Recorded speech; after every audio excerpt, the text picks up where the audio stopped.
নমস্কার। আজ পড়ছি স্বামী শিষ্য সংবাদের উত্তরকাণ্ডের দ্বাবিংশ বল্লী। স্থান বেলুড় মঠ, বর্ষ 1902 খ্রিস্টাব্দ। স্বামীজি এখন মঠেই অবস্থান করিতেছেন। শাস্ত্রালোচনার জন্য মঠে প্রতিদিন প্রশ্ন উত্তর ক্লাস হইতেছে। স্বামী শুদ্ধানন্দ, বীর্যানন্দ ও স্বরূপানন্দ এই ক্লাসের ভিতর প্রধান জিজ্ঞাসু। ওইরূপে শাস্ত্র আলোচনাকে স্বামীজি চর্চা শব্দে নির্দেশ করিতেন এবং চর্চা করিতে সন্ন্যাসী ও ব্রহ্মচারীগণকে সর্বদা বহুদা উৎসাহিত করিতেন। কোনো দিন গীতা, কোনো দিন ভাগবত, কোনো দিন বা উপনিষদ ও ব্রহ্মসূত্র ভাষ্যের আলোচনা হইতেছে। স্বামীজিও প্রায় নিত্যই তথায় উপস্থিত থাকিয়া প্রশ্ন সকলের মীমাংসা করিয়া দিতেছেন। স্বামীজির আদেশে একদিকে যেমন কঠোর নিয়মপূর্বক ধ্যান ধারণা চলিয়াছে, অপরদিকে ঠিক তেমন শাস্ত্র আলোচনার জন্য ওই ক্লাসের প্রাত্যহিক অধিবেশন হইতেছে। তাহার শাসন সর্বদা শিরোধার্য করিয়া সকলেই তৎপ্রবর্তিত নিয়ম অনুসরণ করিয়া চলিতেন। মঠবাসীগণের আহার, শয়ন, পাঠ, ধ্যান সকলেই এখন কঠোর নিয়মবদ্ধ। কাহারও কোনো দিন ওই নিয়মের একটু এদিক ওদিক হইলে নীতি মর্যাদা ভঙ্গের জন্য সেদিন তাহাকে মঠে ভিক্ষা দেওয়া বন্ধ হইয়া যায়। তাহাকে সেদিন পল্লী হইতে নিজে ভিক্ষা করিয়া আনিতে হয় এবং ওই ভিক্ষান্ন মঠভূমিতে নিজেই রন্ধন করিয়া খাইতে হয়। আবার সংগঠন কল্পে স্বামীজির দূরদৃষ্টি কেবলমাত্র মঠবাসীগণের জন্য কতকগুলি দৈনিক নিয়ম করিয়াই ক্ষান্ত হন নাই, কিন্তু ভবিষ্যতে অনুষ্ঠেয় মঠের রীতিনীতি ও কার্যপ্রণালীর সম্যক আলোচনা করিয়া তৎসম্বন্ধে বিস্তারিত অনুশাসন সকলও লিপিবদ্ধ করিয়াছেন। উহার পাণ্ডুলিপি আজও বেলুড় মঠে সযত্নে রক্ষিত আছে। প্রত্যহ স্নানান্তে স্বামীজি ঠাকুরঘরে যান, ঠাকুরের চরণামৃত পান করেন, শ্রী পাদুকা মস্তকে স্পর্শ করেন এবং ঠাকুরের ভস্মাস্থিত কৌটোর সম্মুখে সাষ্টাঙ্গে প্রণাম করেন।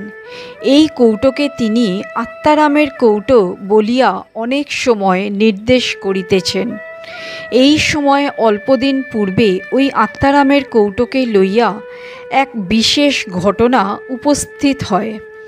একদিন স্বামীজি উহা মস্তকে স্পর্শ করিয়া ঠাকুরঘর হইতে বাহির হইতেছেন।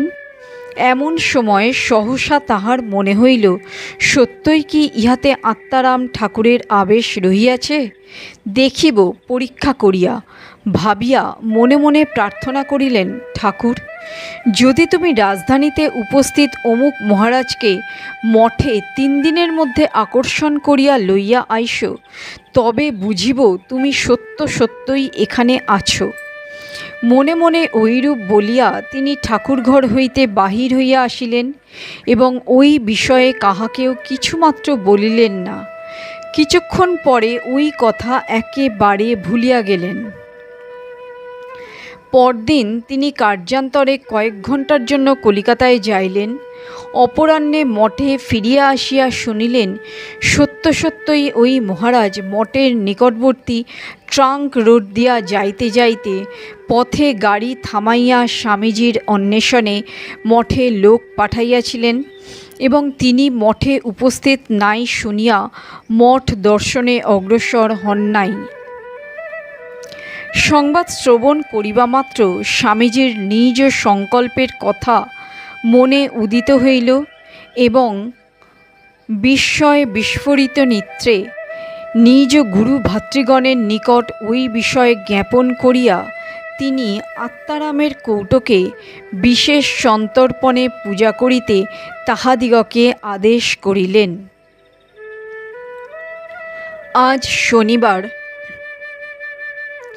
শিষ্য বৈকালে মঠে আসিয়াই স্বামীজির ওই সিদ্ধ সংকল্পের বিষয়ে অবগত হইয়াছে। স্বামীজিকে প্রণাম করিয়া উপবেশন করিবা মাত্র সে জানিতে পারিল তিনি তখনই বেড়াইতে বাহির হইবেন। স্বামী প্রেমানন্দকে সঙ্গে যাইবার জন্য প্রস্তুত হইতে বলিয়াছেন। শিষ্যের একান্ত বাসনা স্বামীজির সঙ্গে যায়, কিন্তু অনুমতি না পাইলে যাওয়া কর্তব্য নয় ভাবিয়া বসিয়া রহিল। স্বামীজি আলখাল্লা ও গৈরিক বসনের কানঢাকা টুপি পরিয়া একগাছি মোটা লাঠি হাতে করিয়া বাহির হইলেন। পশ্চাতে স্বামী প্রেমানন্দ। যাইবার পূর্বে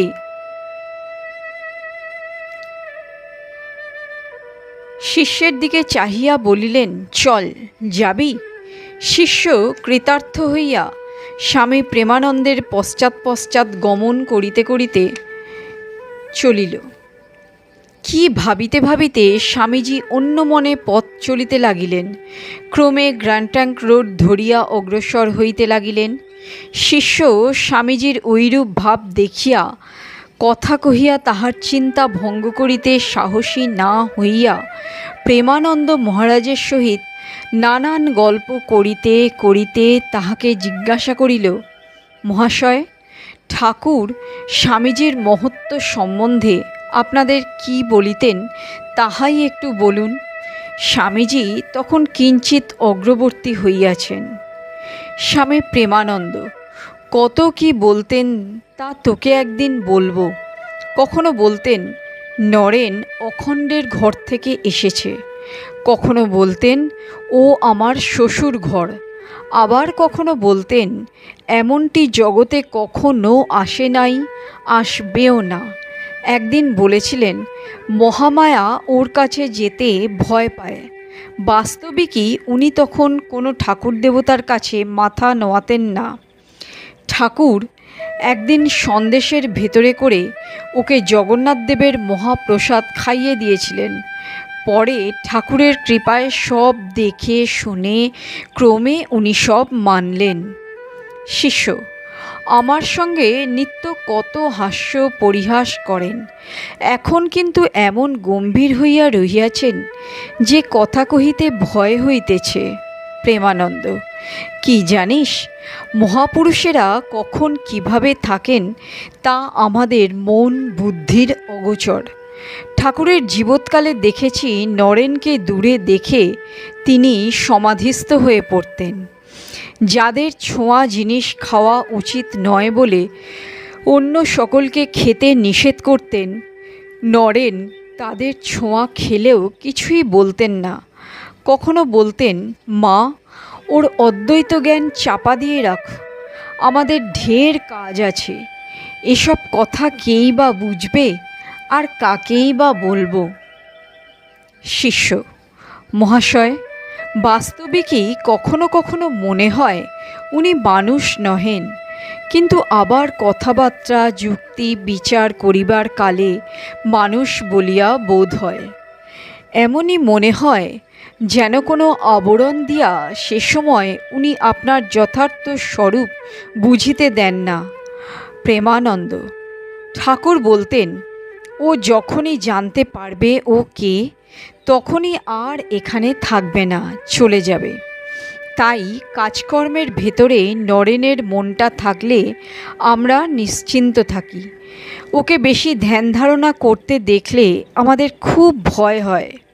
এইবার স্বামীজি মঠ অভিমুখে প্রত্যাবৃত হইতে লাগিলেন। ওই সময় স্বামী প্রেমানন্দ ও শিষ্যকে নিকটে দেখিয়া তিনি বলিলেন, কিরে, তোদের কি কথা হচ্ছিল? শিষ্য বলিল, এই সব ঠাকুরের সম্বন্ধীয় নানান কথা হচ্ছিল।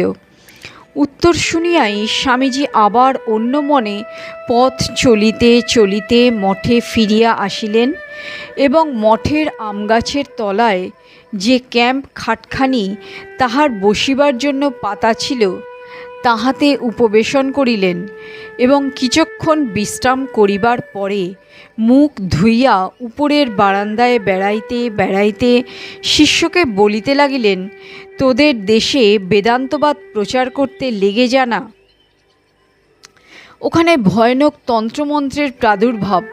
অদ্বৈতবাদের সিংহনাদে বাঙাল দেশটা তোলপাড় করে তোল দেখি, তবে জানবো তুই বেদান্তবাদী। ওদের প্রথম একটা বেদান্তের টোল খুলে দে, তাতে উপনিষদ, ব্রহ্মসূত্র এইসব পড়া। ছেলেদের ব্রহ্মচর্য শিক্ষা দে, আর বিচার করে তান্ত্রিক পণ্ডিতদের হারিয়ে দে। শুনেছি তোদের দেশে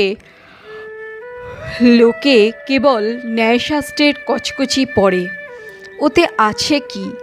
ব্যাপ্তিক জ্ঞান আর অনুমান, এই নিয়েই হয়তো পণ্ডিতদের মাসাবধি বিচার চলছে। আত্মজ্ঞান লাভের তাতে আর কি বিশেষ সহায়তা হয় বল? বেদান্ত সিদ্ধান্তিত ব্রহ্মতত্ত্বের পঠন পাঠন না হলে কি আর দেশের উপায় আছে রে? তোদের দেশেই হোক বা নাগমহাশয়ের বাড়িতেই হোক, একটা চতুষ্পাঠী খুলে দে, তাতে এইসব সৎশাস্ত্র পাঠ হবে আর ঠাকুরের জীবন আলোচনা হবে। ওইরূপ করলে তোর নিজের কল্যাণের সঙ্গে সঙ্গে কত লোকের কল্যাণ হবে, তোর কীর্তি থাকবে। শিষ্য: মহাশয়, আমি নামযশের আকাঙ্ক্ষা রাখি না, তবে আপনি যেমন বলিতেছেন সময়ে সময়ে আমারও ওইরূপ ইচ্ছা হয় বটে, কিন্তু বিবাহ করিয়া সংসারে এমনই জড়াইয়া পড়িয়াছি যে মনের কথা বোধহয় মনেই থাকিয়া যাইবে। স্বামীজি: বিয়ে করেছিস তো কি হয়েছে? মা ভাব ভাই বোনকে অন্ন বস্ত্র দিয়ে যেমন পালন করছিস, স্ত্রীকেও তেমনি করবি। ব্যাস, ধর্মোপদেশ দিয়ে তাকেও তোর পথে টেনে নিবি। মহামায়ার বিভূতি বলে সম্মানের চোখে দেখবি, ধর্ম উদযাপনে সহধর্মিণী বলে মনে করবি, অন্য সময়ে অপর 10 জনের মতো দেখবি। এইরূপ ভাবতে ভাবতে দেখবি মনের চঞ্চলতা একেবারে মরে যাবে। ভয় কি? স্বামীজির অভয়বাণী শুনিয়া শিষ্য আশ্বস্ত হইল। আহারান্তে স্বামীজি নিজের বিছানায় গিয়ে উপবেশন করলেন। অপর সকলের প্রসাদ পাইবার তখনও সময় হয় নাই, সেই জন্য শিষ্য স্বামীজির পদসেবা করিতে অবসর পাইল। স্বামীজিও তাহাকে মঠের সকলের প্রতি শ্রদ্ধা সম্পন্ন হইবার জন্য কথাচ্ছলে বলিতে লাগিলেন, এইসব ঠাকুরের সন্তান দেখছিস,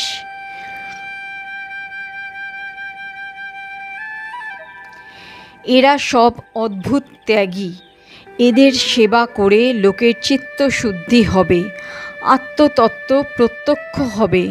পরিপ্রশ্নেন সেবয়া, গীতার উক্তি শুনেছিস তো? এদের সেবা করবি, তাহলেই সব হয়ে যাবে। তোকে এরা কত স্নেহ করে জানিস তো? শিষ্য: মহাশয়, এদের কিন্তু বোঝা বড়ই কঠিন বলিয়া মনে হয়। এক একজনের এক এক ভাব। স্বামীজি: ঠাকুর ওস্তাদ মালি ছিলেন কিনা, তাই হরেক রকম ফুল দিয়ে এই সংঘরূপ তোড়াটি বানিয়ে গেছেন। যেখানকার যেটি ভালো সব এতে এসে পড়েছে, কালে আরও কত আসবে।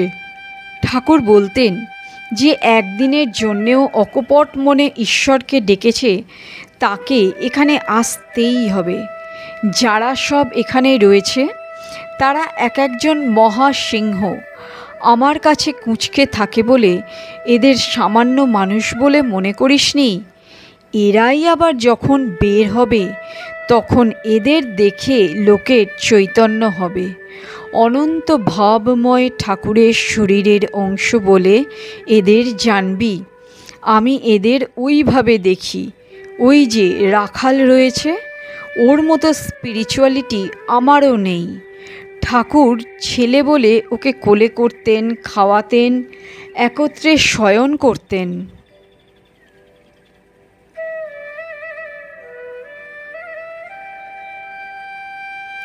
ও আমাদের মঠের শোভা, আমাদের রাজা।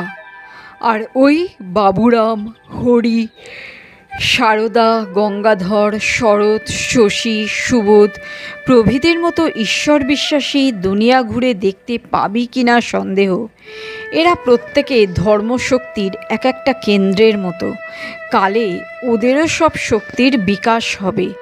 শিষ্য অবাক হইয়া শুনিতে লাগিল। স্বামীজি আবার বলিলেন, তোদের দেশ থেকে নাগমহাশয় ছাড়া কিন্তু আর কেউ এলো না। আর দু একজন যারা ঠাকুরকে দেখেছিল তারা তাকে ধরে রাখতে পারলে না।